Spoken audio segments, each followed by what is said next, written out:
नमस्कार दोस्तों। आज की हमारी कहानी है गधा रहा गधा ही। एक जंगल में एक शेर रहता था। गिदड़ उसका सेवक था। जोड़ी अच्छी थी। शेरों के समाज में तो उस शेर की कोई इज्जत नहीं थी, क्योंकि वो जवानी में सभी दूसरे शेरों से युद्ध हार चुका था। इसलिए वो अलग थलग रहता था। उसे गिदड़ जैसे चमचे की सख्त ज़रूरत थी, जो 24 घंटे उसकी चमचागिरी करता रहे।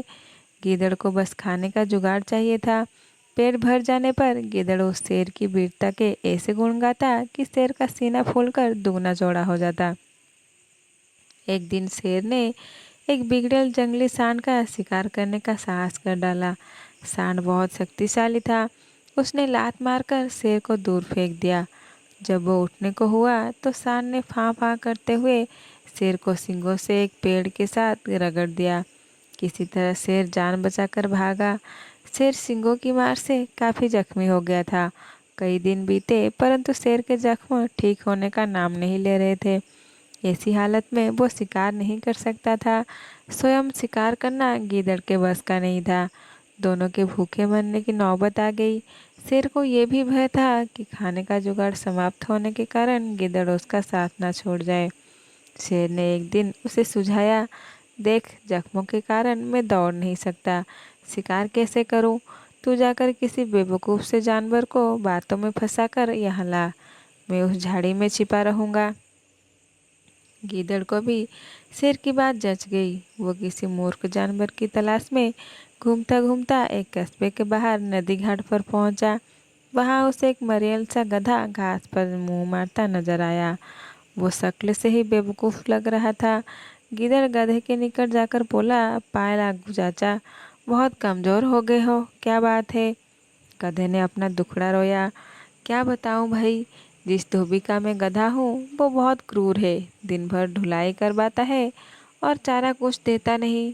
गिदड़ ने उसे न्योता दिया, चाचा मेरे साथ जंगल चलो ना, वहाँ बहुत हरी भरी घास है, खूब चरना, तुम्हारी सेहत बन जाएगी। गधे ने कान फड़फड़ाए, राम राम, मैं जंगल में कैसे रहूँगा? जंगली जानवर मुझे खा जाएंगे। चाचा, तुम्हें शायद पता नहीं कि जंगल में एक बगुला भगत जी का सत्संग हुआ था। उसके बाद सारे जानवर शाकाहारी बन गए हैं। अब कोई किसी को नहीं खाता।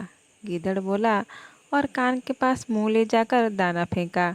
चाचू, पास के कस्बे से बेचारी गधी भी अपने धोबी मालिक के अत्याचारों से तंग आकर जंगल में आ गई थी। वहाँ हरी भरी घास खाकर वो खूब लहरा गई है। तुम उसके साथ घर बसा लेना। गधे के दिमाग पर हरी भरी घास और घर बसाने के सुनहरे सपने छाने लगे। वो गिदड़ के साथ जंगल की ओर चल दिया। जंगल में गिदड़ गधे को उसी झाड़ी के पास ले गया जिसमें शेर छिपा बैठा था।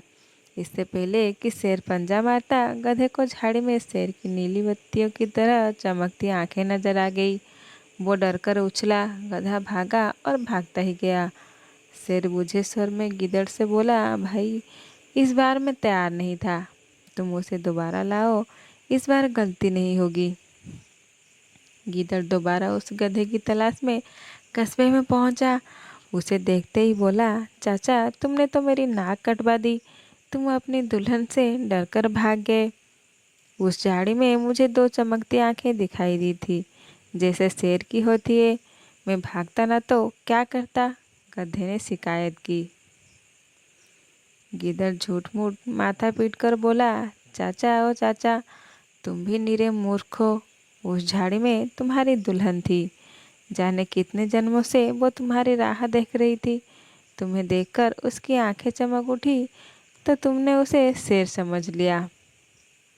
गधा बहुत लज्जित हुआ। गिदड़ की चाल भरी बातें ही ऐसी थी।